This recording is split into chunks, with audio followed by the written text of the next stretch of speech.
Carita Lasem bagian ke-1 ditulis oleh Ali Sumantri dari berbagai sumber. Kiai Haji Abdul Fadl bin Abdul Syakur Snori, Tuban, Jawa Timur, di dalam sebuah kitabnya yang diberi tajuk Ahlal Musamarah, di sana menandaskan dan Allah Subhanahu wa Ta'ala memerintahkan kepada kita dengan tetap mengingat dan mengambil pelajaran tentang suatu kisah. Maka dari itu Allah Subhanahu wa Ta'ala menceritakan di dalam Al-Quran kisah-kisah orang-orang yang baik, yang terpilih, dan orang-orang yang terlaknat, yang berperangai buruk lagi jahat, agar kita dapat mengambil pelajaran atas apa yang terjadi pada mereka di dalam masa-masa yang telah lampau. Saat menyadari betapa signifikannya perjalanan sejarah bagi orang-orang yang memiliki ketajaman hati, para pemikir dan para pengambil ibrah. Andaikan perjalanan sejarah ini tidak penting, maka Allah pun tidak akan menceritakan beberapa umat tempo dulu di dalam Al-Quran yang terjadi pada zaman yang telah lampau. Dan perjalanan sejarah itu mendorong kita untuk melakukan perjalanan di beberapa tempat di bumi ini untuk melihat langsung jejak-jejak sejarah tersebut.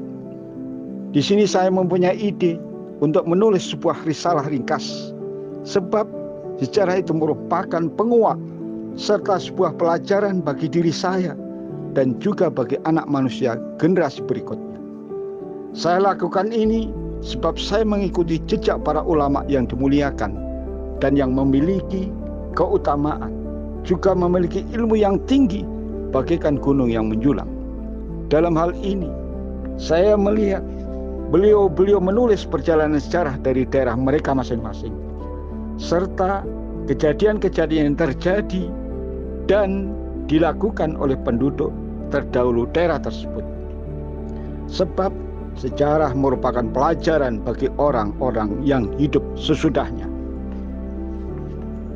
Kiai Haji Ahmad Mustafa Bisri, atau yang dikenal dengan sebutan Gusmus, dari Rembang, Jawa Tengah, menjelaskan, menurut marojek pesantren, mempelajari sejarah antara lain agar orang dapat ta'u kulli dzi haqqin haqqahu, yakni memberikan hak kepada pemiliknya. Dengan kata lain, membenarkan yang benar, memuji yang patut dipuji, dan menyalahkan yang salah, mengecam yang patut dikecam, untuk kemudian dijadikan pelajaran bagi yang mempelajari sikap dan amal. Dan kita pun memiliki sebuah moto, bangsa yang besar adalah bangsa yang menghargai jasa para pahlawannya. Eksistensi Lasem yang sekarang sebagai kota pusaka adalah merupakan kota kecil yang termasuk wilayah Kabupaten Rembang, Jawa Tengah. Terletak di jalur pesisir pantai utara Jawa, 12 km sebelah timur kota Kabupaten Rembang. Sebagai kota kecamatan yang membawai 20 desa atau kelurahan, yang memiliki luas 2.760.557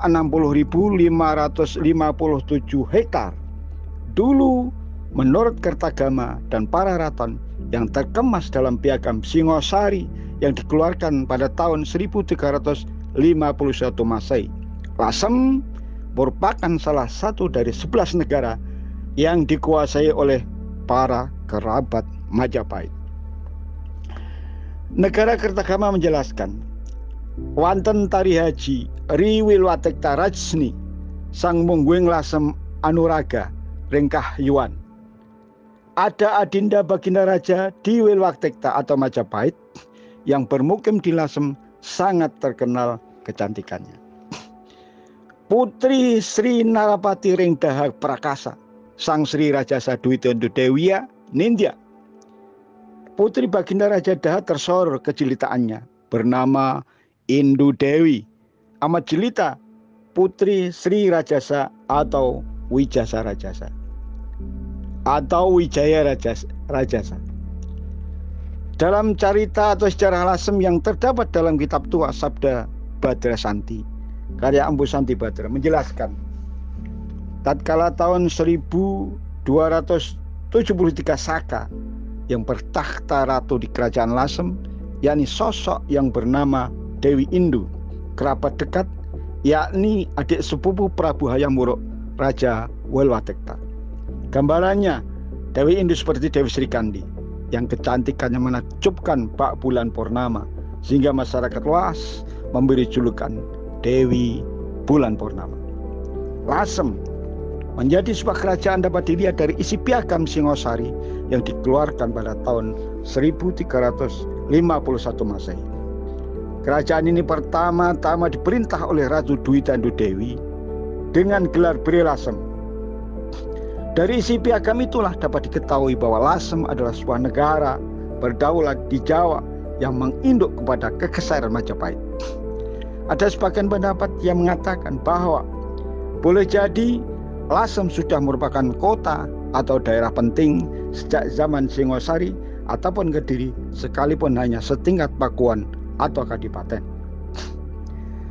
Bri Lasem pertama Dwi Tandu Dewi selain sebagai salah seorang penguasa dari 11 kerajaan khusus di Jawa, ia juga termasuk 9 orang yang menjadi Dewan Pertimbangan Agung Kerajaan Pusat Majapahit. Dengan demikian, kedudukan Lasem sebagai negeri bawahan tertentu memiliki hubungan dan peran yang cukup istimewa dengan Kerajaan Pusat Majapahit.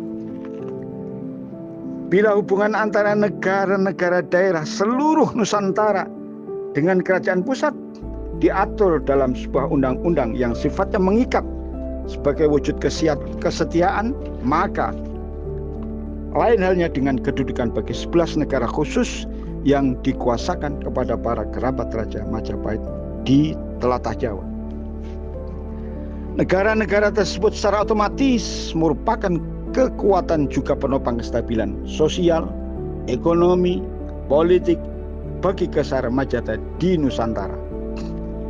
Teritorial kerajaan Lasem yang begitu luas, berikut daratan dan perairannya, juga dengan populasi masyarakat yang cukup tinggi, mengindikasikan bahwa Lasem merupakan potensi tersendiri sebagai kekuatan penopang kesatuan Nusantara Raya. Luas kerajaan Lasem membujur dari pantai utara Jawa sampai laut selatan Jawa, meliputi sebelah timur sepanjang aliran Sungai Madiun yang menuju ke Sungai Bengawan Solo hingga sampai ke muaranya di Sedayu Gresik, sampai sebagai batasnya di sebelah selatan hingga kawasan Pacitan pantai selatan, dan sebelah barat berbatasan dengan wilayah Kerajaan Pajang. Kekokohan serta peran Kerajaan Lasem tersebut bertambah setelah Bri Lasem Dwi Tandu Dewi menikah dengan Raja Sawardana, yakni seorang raja di Mataun yang sekarang sekitar Bojonegoro, Madiun. Seakan-akan dua kerajaan itu menyatu.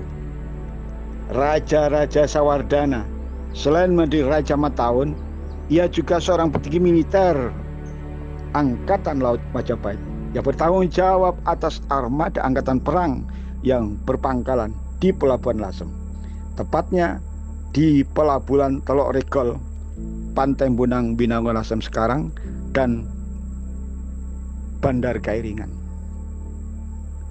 Salah satu pelabuhan tersebut juga merupakan bandar perniagaan terbesar di Jawa yang sangat sibuk, dan dia sendiri sebagai Dampu Awang atau sah bandarnya. Lamanya kerajaan Lasem menjadi vasal Majapahit dimulai sejak dikeluarkannya piagam Singosari atau pada saat Prabu Hayam Wuruk dinobatkan sebagai Raja Majapahit keempat, yakni pada tahun 1351 Masehi, hingga berakhir pada masa Bri Pandan Salas memerintahkan Majapahit tahun 1468 Masehi. Di saat kerajaan Majapahit telah mengalami detik-detik kemundurannya akibat krisis disintegrasi. Dalam kurun kurang lebih 120 tahun sebagai entitas sebuah kerajaan, Lasem diperintahkan oleh 5 orang raja yang keseluruhan adalah perempuan. Siapa sajakah mereka? Silakan mengikuti episode berikutnya.